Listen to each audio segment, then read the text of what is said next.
Revolutionary greetings, brothers, sisters, and comrades. Thank you for this opportunity to talk about Amilcar Cabral and the PAIGC. We're in the centenary of the birth of Amilcar Cabral. He was born on the 12th of September, 1924.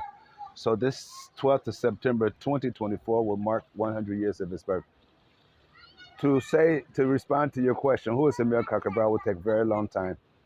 So to put it in context, to make it very brief, we'll say that Amilcar Cabral, in our opinion, is one of the best models that we can follow. We're not having a cult of a personality. We don't encourage that.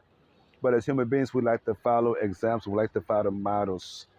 And those of us who are honest and who have at least a at least an average level of culture, we know that we have to resolve the problems in our society right now.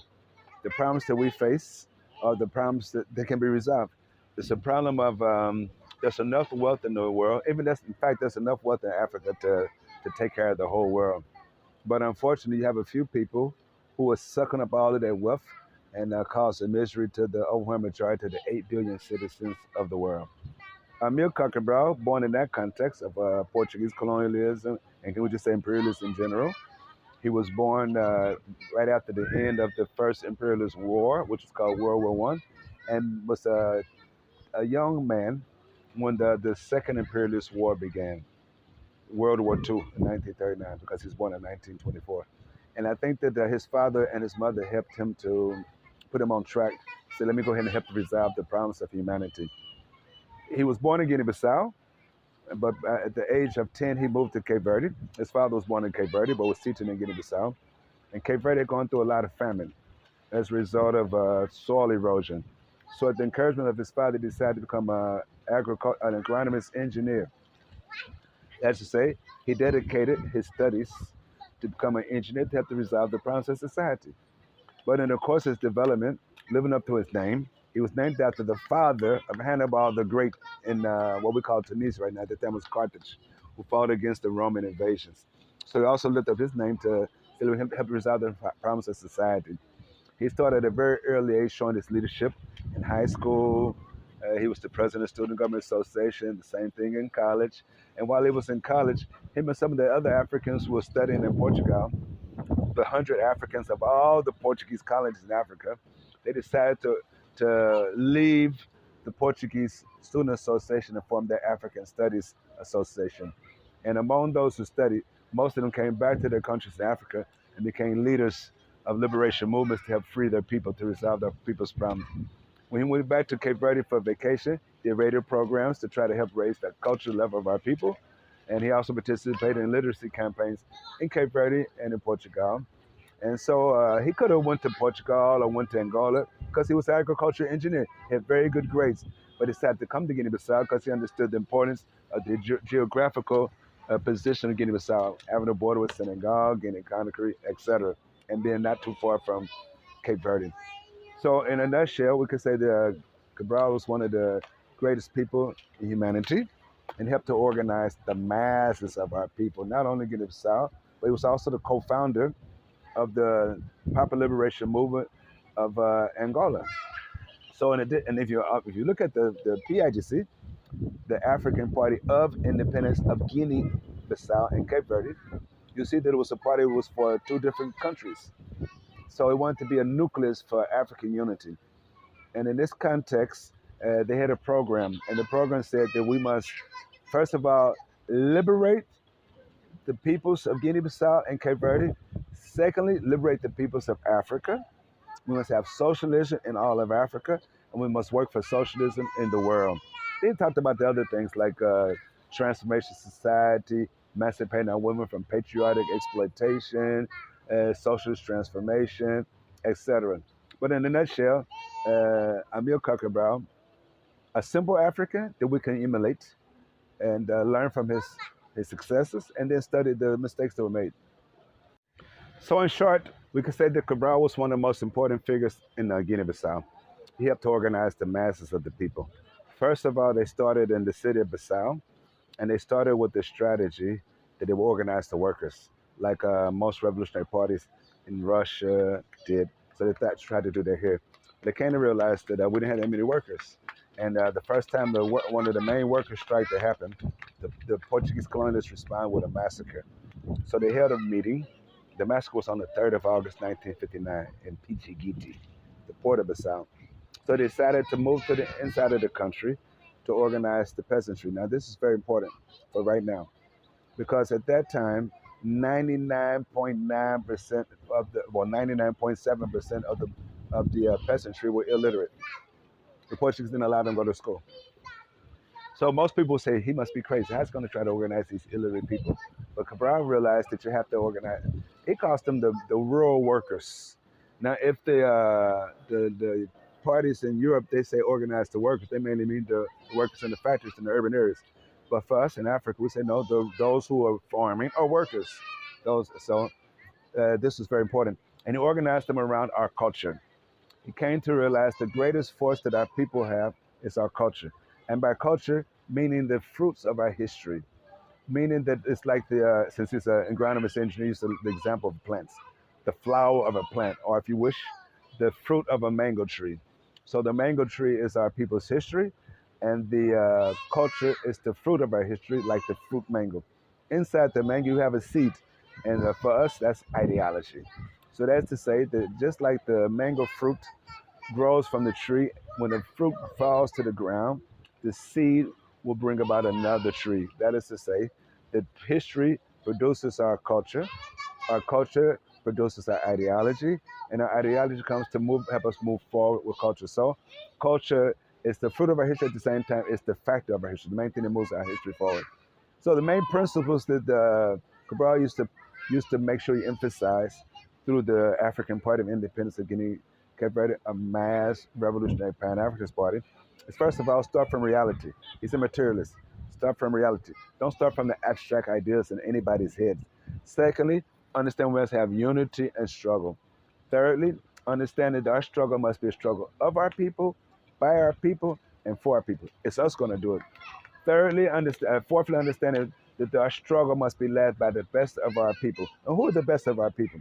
It's not those who have the most money or those consider themselves to be the most beautiful, the most handsome, the tallest or the shortest, or who can dance. The best of our people are those who are honest, who are simple, who are humble, who live among our people like fish in the water, who are in front of our people in difficulties, behind our people in victories, and among our people on a daily basis, so that we learn from our people. That is not to say you go down to the people, no, you go up to the people, because we're one of the people. And so it's through these principles of unity and struggle, understand we must unite to struggle. We have to struggle, make sure that we unite, and understanding that we have to have an independence of our thoughts and our action. We can't base our politics on what other people are doing in other places. We have to start from our reality, and we must involve ourselves as a or mass organization that has different centers in the bases, in the group of bases here we call them sections. The group of sections we call them sectors. The group of sectors we call them regions. And then the group of regions make up the national territory. And then you bring in the different national territories at the level of Africa to have a revolutionary party for Africa. And each of these centers, when it's time to make decisions, our people must be involved in the conception. And to increase the capacity of conception, we must constantly learn from books, from the experience of others, all the time learn. And particularly political education, ideological training. And as a result of increasing our capacity, then when we come to discuss our capacity, everybody must have independence of action and thought, and we must allow everybody to have access to the information and express themselves. But once we finish exchanging ideas, we make a decision, a democratic decision. Now it's time to put it in practice through structures. And in these structures, those of us who are militants, who are responsibles, who are quote unquote leaders inside of the party, we make sure that we are faithful to the program that we outlined with our people, that we agreed upon with our people.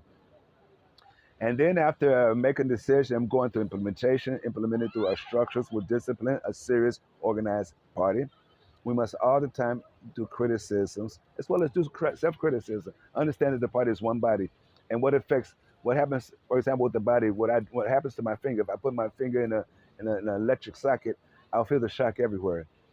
Understanding that any action of individual affects all of us in the party. And then after we implement it, we have to consolidate what we implemented.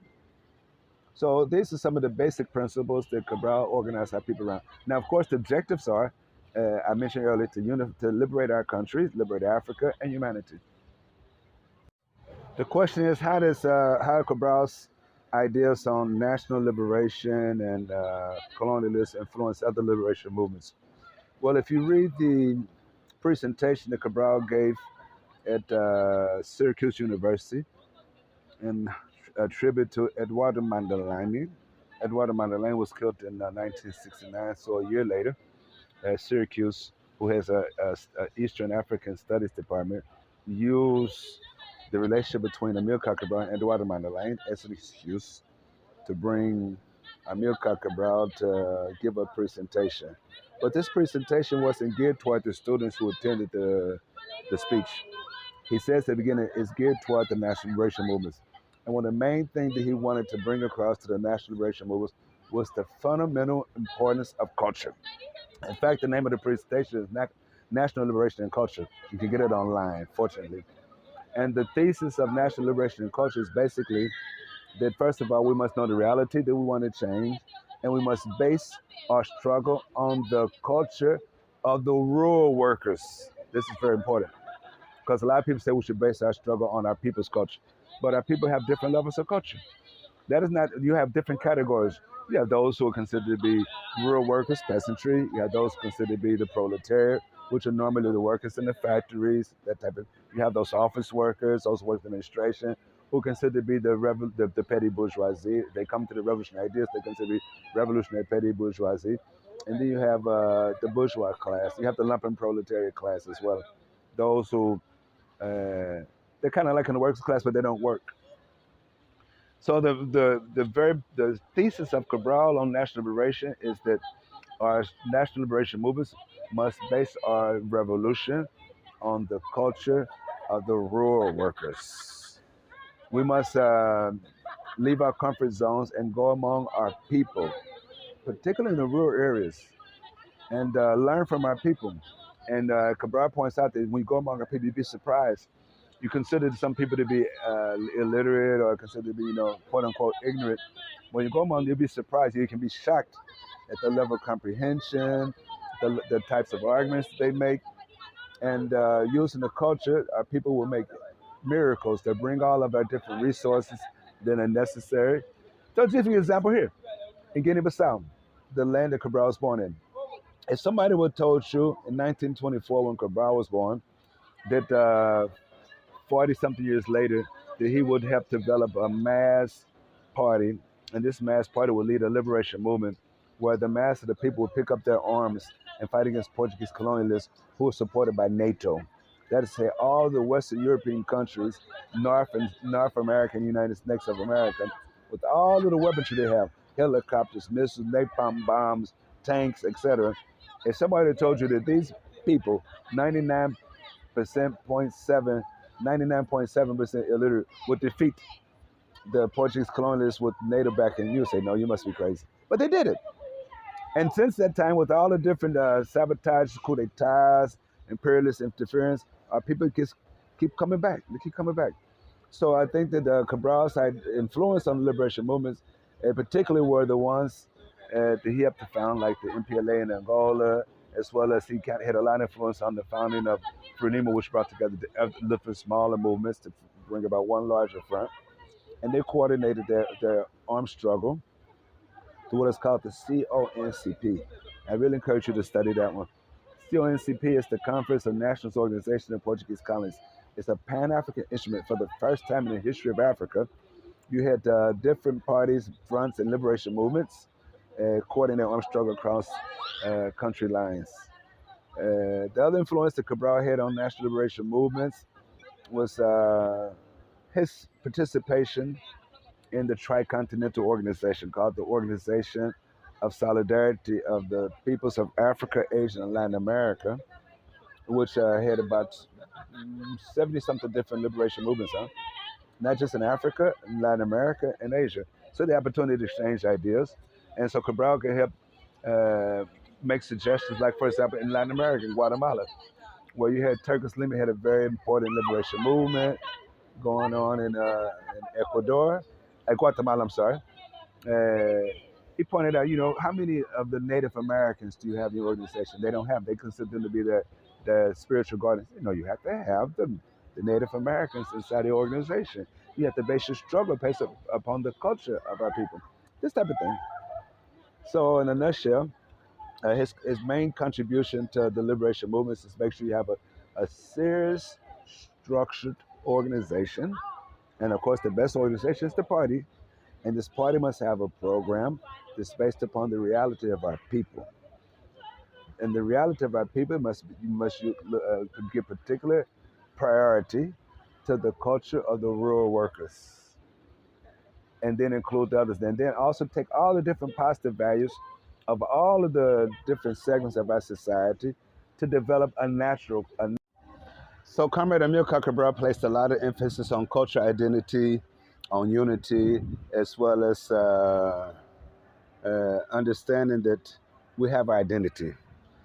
If you look at the factors that make up identity, you have the geographical factor, you have the economical factor, you have the sociological factor. And we consider the sociological factor to be the main one, the most important.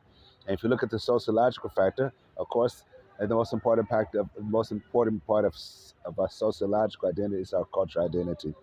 Again, I'm going what we said a little earlier, that identity must be based totally different from the identity of the enemy.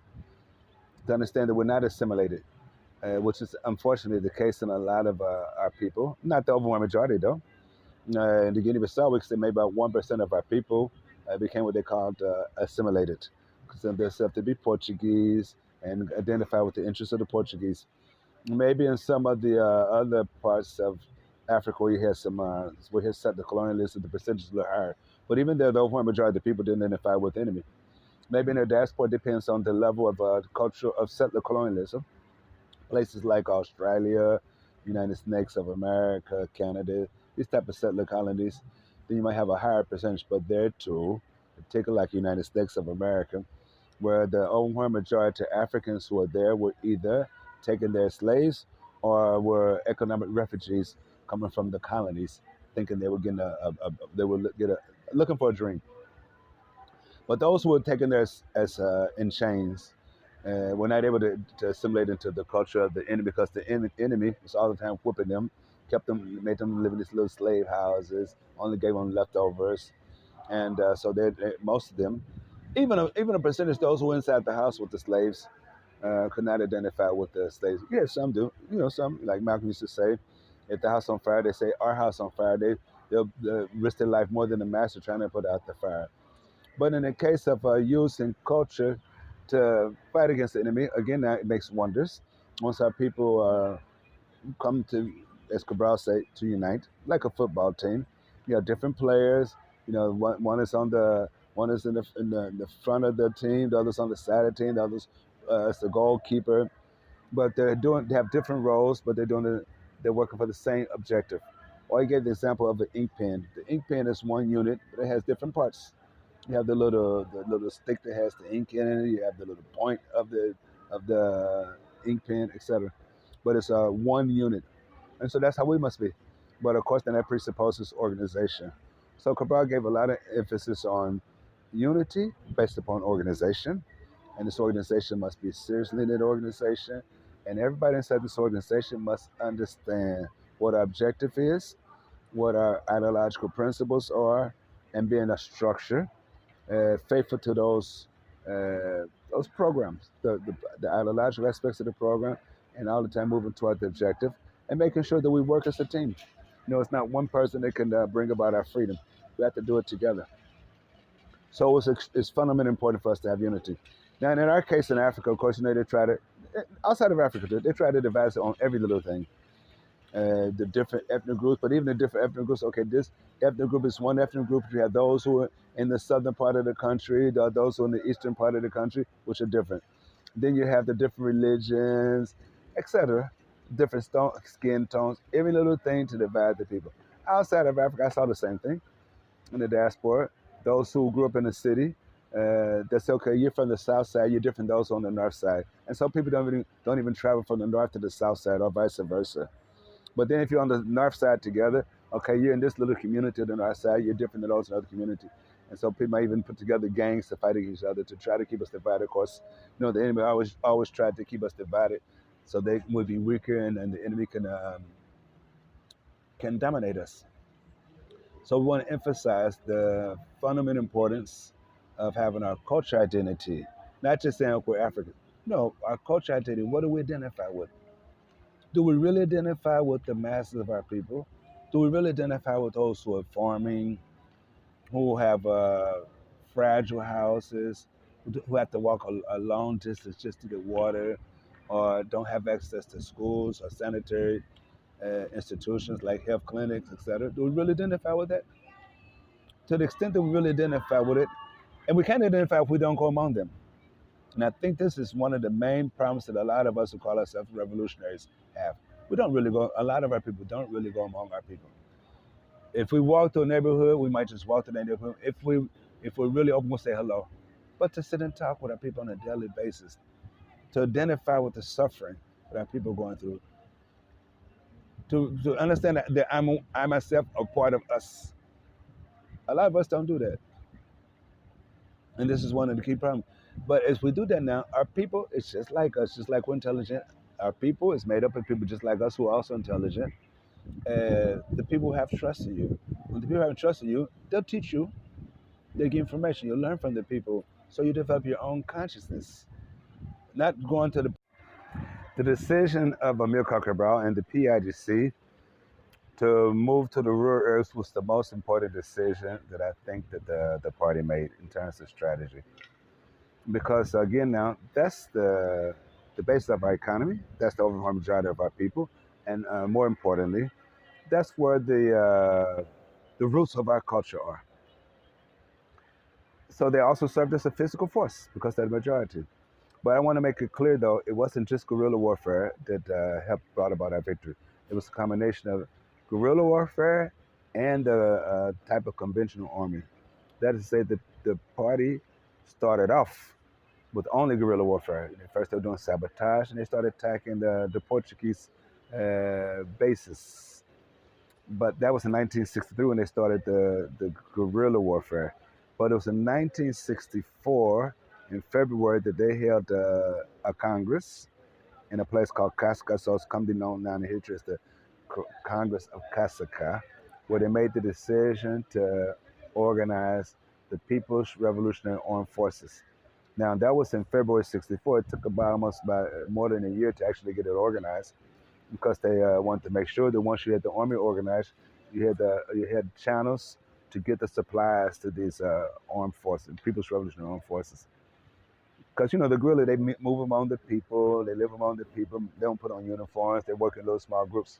Whereas the army, the People's Revolutionary Armed Forces, which he also said was the militants in arms, they can send out about 100 different women and men, and they will surround the Portuguese fort and start shooting from different areas, for example.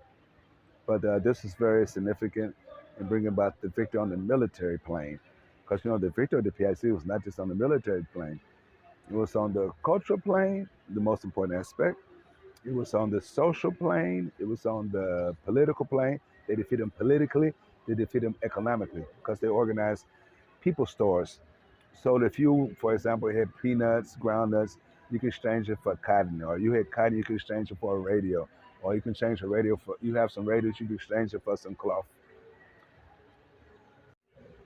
The legacy of what we call Cabralism, or if you want Amilcar Cabral thought, on the contemporary African politics is, and I can't emphasize this enough, you got to be among our people. You can't just give speeches about the people, viva the people. Every once in a while, you go among the people, take some pictures. You got to be among our people every day because we're one of the people. And we have to learn from our people. So to learn from our people, you have to observe our people. You have to live among our people. You have to listen to our people, learn from our people, and share our suffering. Identify with our suffering, and because of culture, become more. The only way you can really be a part of our culture is by integrating into our society. It's the only way. If a person was lived inside of a locked up room for all of their life, then they will never learn from our people. Secondly, I think one of the most important legacies of Amilcar Cabral thought, Cabralism, is having courage, don't have fear, being honest, using all of your energies. Make sure you take care of your health and those around you, and make sure that you look at what are the real problems of our society. For example, some of you who might view this, you might live in a society where you think the capitalists are super powerful and cannot be defeated. So you don't really understand how can you defeat them. You've already given up. Then the enemy's already won the war. But the capitalists, they have strength, that's sure, for sure. But the people organized have much more strength than the capitalists. And even some of those who work inside of the capitalist institutions can be transformed. They're not the capitalists, they're working for the capitalists. Of course, a lot of them have an identity problem, identity complex. They identify with the culture of the enemy. So I wrote down this to help humbly to show those who are confused that you have your own identity.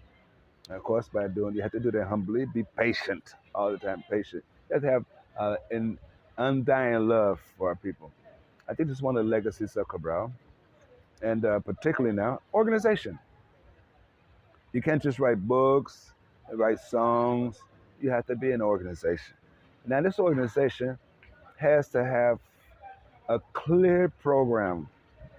When we say program, we mean the objective, the ideological principles, philosophical principles that make up the ideology of this organization. It has to have its correct political line on everything. What is your political line on the enemy's organizations like NATO?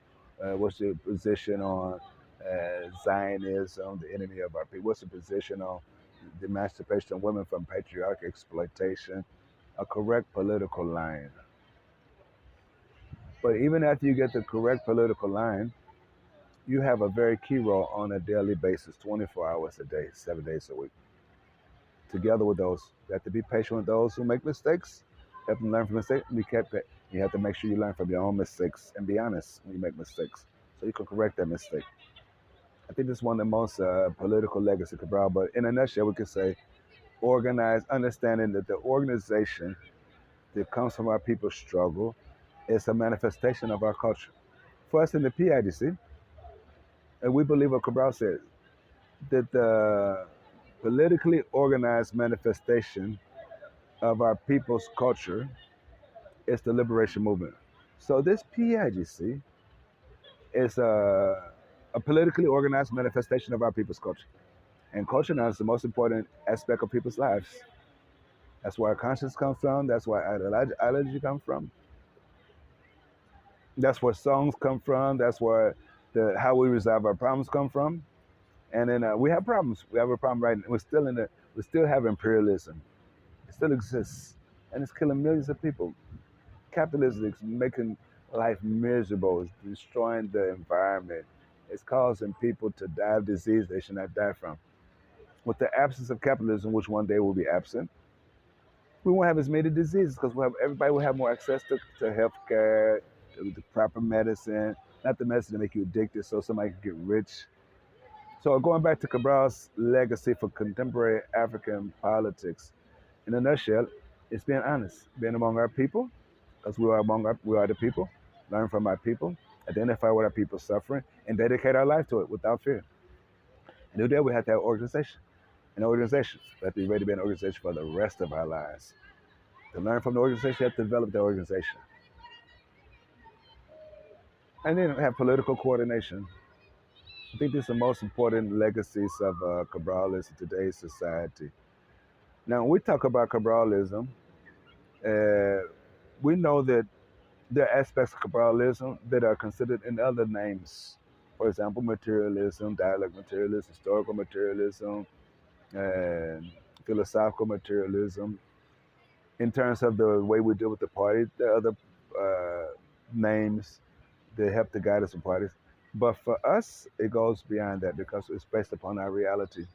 It's based upon the daily life of our people. The impact of Cabral's assassination on the 20th of January 1973 was dialectical. There were some who say, oh, things would have been a lot different if Cabral hadn't been killed. We can't disagree with that. But one thing we can say is that the armed struggle intensified. The most conscious in the People's Revolutionary Armed Forces and the guerrillas said, okay, now we're going to mourn Cabral's physical assassination, his physical disappearance, by fighting harder. For example, when Cabral was alive, if he led a lot of the military strategies, huh? He would say, and even a lot of the tactics, he would say, okay, if you're going to go attack this particular Portuguese fort, use such and such bullet. You don't need the more powerful bullet or powerful missile because it not only will destroy the fort, but it also kill the people or people who live in the surrounding areas. That type of thing. But people were so mad at the assassination of Cabral, they started to use even the bigger missiles to retaliate his assassination. The other impact of his assassination immediately was there was a there was a little there was some what we call fifth column, some enemy agents that were inside of the party that were being directed by the Portuguese, and they wanted to try to overturn the leadership because Cabral was the Secretary General of the party. He was also the leader of the executive council of struggle, and which is but we had a president who was in prison, Rafael Barbosa. But the Assistant Secretary General was Aristides Pereira. And then inside of the top leadership of the Council of the Armed Struggle, that is to say, this is a lot different than a lot of other areas, huh? You had a political council controlling the military. Cabral really fought against militarism. So if they wanted to replace the leadership, get rid of Aristides Pereira, get rid of Luis Cabral, etc. So that struggle happened. And those who were faithful said, they were really brutal about it. They said, if you don't follow the leadership that we elected at the Congress, we're gonna kill you. That's the way to get rid of the fifth column, the enemy agents there. Now, the positive aspect of it was that of course the Portuguese tried to push the propaganda that okay, Cabral's dead, stop the war, it's over, Cabral's dead, your leader's dead. But the positive aspect was it showed that the party was able to continue without a leader. We say that one of the big problems we have is we depend too much on a leader. We don't need to depend on leaders. We need to depend on organization. But the reality is, a lot of our people depend on leaders. That's the reality. Not just in Africa. If you look around the revolutions in the world, a lot of people depend on leaders. It was able to overcome that. Now, years later, you have some people who will commentate and say, "Oh, the struggles emerging." You say, it's the lack of Cabral's physical because Cabral's not physically with us. But for sure, it caused a lot of hurt. It caused a lot of confusion too, because the party was not just in one place. The party had its main headquarters in Conakry, the capital of the People's Revolutionary Republic of Guinea. But you had those who were in different fronts. In the northern front of Guinea-Bissau, inside the country, in the eastern front of Guinea-Bissau, close to Guinea-Conakry, as the border of Guinea-Conakry. You had those in the southern front. But you had students who were studying in different eastern socialist countries, in the Soviet Union, in Hungary, in Czechoslovakia, Yugoslavia, Poland, Eastern Germany, Cuba, Algeria. And then you had those who were doing diplomatic work for the party throughout the world. So a lot of them at first were a little concerned, what will happen now? Now that Cabral's not here. Will the enemy take over the leadership? But of course, it didn't happen. Fortunately, Cabral was killed. It's not fortunate, he was killed. Fortunately, after he was killed on the 20th of January, since the armed struggle intensified, as well as the political struggle, you had some of those who were agents, not agents, who were Portuguese soldiers who had been captured by the PAIGC. And Cabral taught our people, our soldiers, not soldiers, our armed militants, to treat the Portuguese as human beings. To understand that they're not the real enemy. The real enemy is they have the same enemy that we do. The real enemy is the Portuguese fascists. And that they were drafted into the army and told a lot of lies. You're going to go to the jungle. The PIGC is gorillas that have horns in their heads like a devil. They got tails like a monkey. They're terrorists. Da da da da da. No, teach them the truth. Let them know. No, we're human beings just like you. We're born of a mother and father just like you. We want to have dignity like you want to have dignity. But do you really have dignity in Portugal? Because you're victimized by Portuguese fascism. Make a long story short, some of those who were captured started an underground movement inside of the armed forces of Portugal. They called it the MFA, the Free Officers Movement, that expanded from Guinea-Bissau to all of the other Portuguese colonies in Africa and even into Portugal itself. And since the PAIGC had a very close relationship with Algeria, who had become independent after a very long. This question about how do scholars and activists apply Amilcar Cabral throughout current struggles for social justice is a very interesting question because, in my opinion, a scholar can read Cabral's thoughts, can observe the consequences, the results of Cabral's thoughts in practice, but cannot really understand it because that person is only a scholar, it's not putting into practice. The activists, if they're not in you could be an activist by, by doing different active things. Like, for example, if the police kill somebody, you can get up and get involved with the demonstrations, or you can support a candidate for office, and so you're active out there. You do a lot of activities.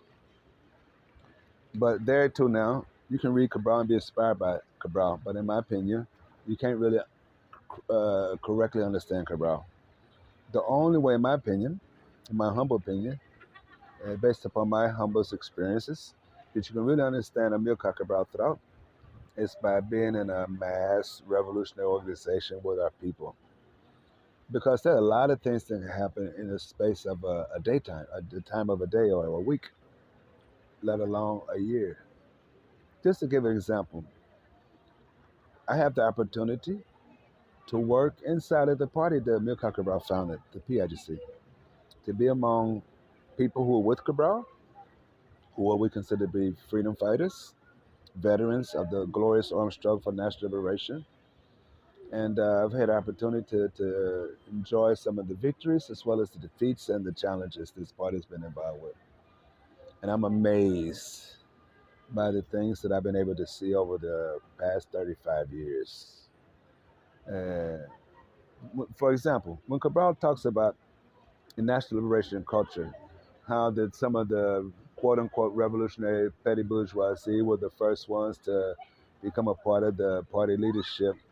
When they went inside of the villages, they were shocked and amazed by the level of culture of our people, the way that they're able to comprehend things very quickly, the arguments, the logic that our people use. That most of the time when our people in the villages, when they give presentations, every sentence is like a proverb. And it keeps you amazed when you have meetings. And then to see the political consciousness of our people, how our people make decisions, it's amazing. And to see the resilience of our people, it's amazing. And so it comes to transform you. But if you're just an activist, you can be transformed a little bit, but you can't be transformed. Because you'll get up, they kill somebody, you go make your protest, and then you sit back down. But you haven't really changed the structure of that society. If you're a scholar, all you're doing is study, you can write a lot of articles. But some of those articles really just kind of repeat what other articles said. A lot of times that's how the articles are written. Huh? First paragraphs according to such and such person, and the next paragraph such and such person. You can make some conclusion and you go give a speech about it. But it's kind of empty. We're happy, you're praising Cabral, you're praising another person, or praising something in the revolution. But the only way you can really understand it is by doing it. It's like, for example, if you try to talk to, let's say, like, for example, a 1-year-old baby who's only been in one room, never been in either people. You try to talk to that baby about love, that baby won't understand you.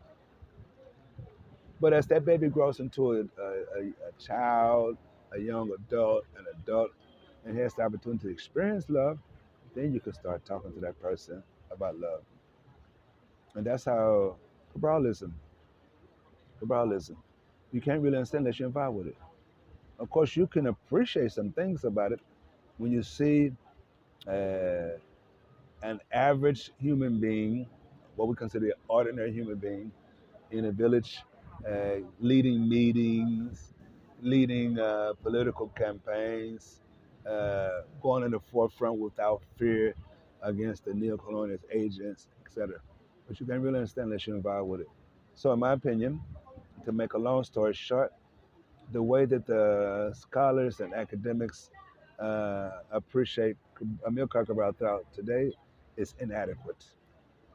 It's only those who are revolutionaries involved in something. You have to be involved in the PAIGC, but in a party, a mass party. Now, when I say a mass party, not one that calls itself a mass party, and then they're just sitting in meeting rooms. And we have a lot of that. You have some people. They say, okay, we say, okay, we're the mass party. No, the party's not mass yet. The conception of the party is mass. A mass party becomes a mass party when you have the mass of the people inside of the structures. There, there are mass parties in the world, most of them in Africa, but really I think they're only about, in my opinion, less than 10 mass parties in Africa. So, my comrades, I want to thank you for this opportunity to respond to some of the questions you asked. To be honest with you, I would have preferred if we had more of a dialogue, we were together. But unfortunately, we had some technical difficulties. But I want you to know that I gave some very modest responses that I know are limited. Because I'm kind of like talking to myself. I'm not talking with you, trying to imagine that you're here. But I would like for you to, after you look at the responses we gave to the questions, that we organize a day and a time we can have a real-time live discussion. I want to encourage you to study Cabral because, again, in any endeavor that we're doing, if we're really honest about making a serious transformation in society, which I know is happening. I know that I'm very inspired that different parts of the world I've been able to directly be involved with some, and others I've been able to observe through videos and reports. But on a daily basis, we're inspired about the increasing consciousness of our people, followed by actions. And we know that the ideas of Amilcar Cabral, again, when I talk about a code of personality, we're talking about somebody who was involved with the struggle, was honest, and a lot of the aspects of the struggle involved are universal. So that we know that a lot of the ideas that Cabral defended, that Cabral presented, helped the society in general.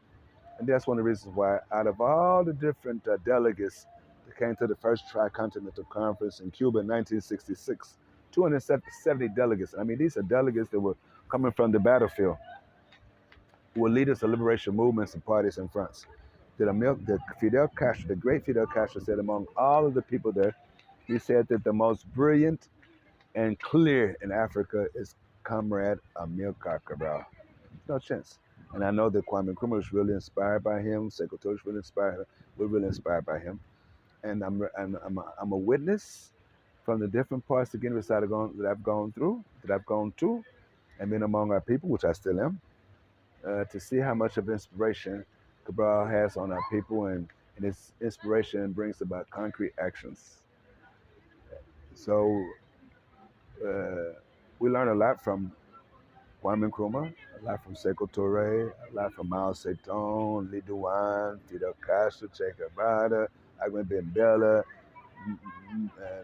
Mehdi Ben Baraka, from many revolutionaries. But since today the topic is Amilcar Cabral, these are a few of the modest things we want to say to you, humbly, and hope that we can come together soon and have more exchanges. Not just one time, but on a regular basis. So we're together.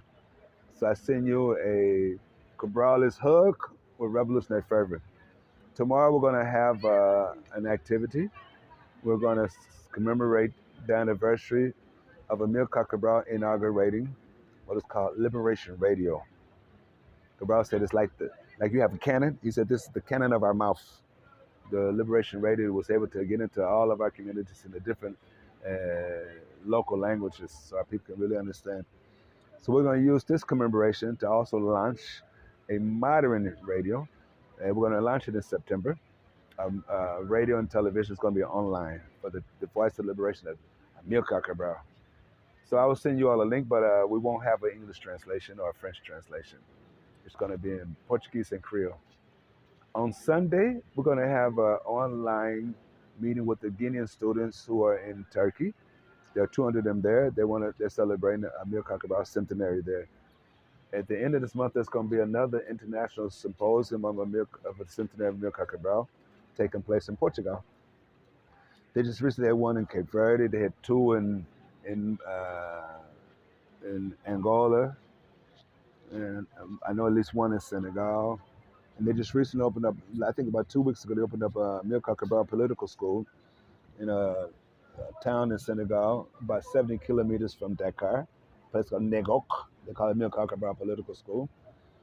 The political ideological training school in Ghana for West Africa, West African People's Organization, is also called the Amilcar Cabral Political School. Nigeria, they have a Amilcar Cabral ideological school movement. It's not a school structure. It's a movement that they named after Cabral. So a lot of things going on. So we're in regular contact. So my comrades, thank you so much. Another Cabral is hooked with revolutionary fervor. Ready for revolution. No peaching, for whatever.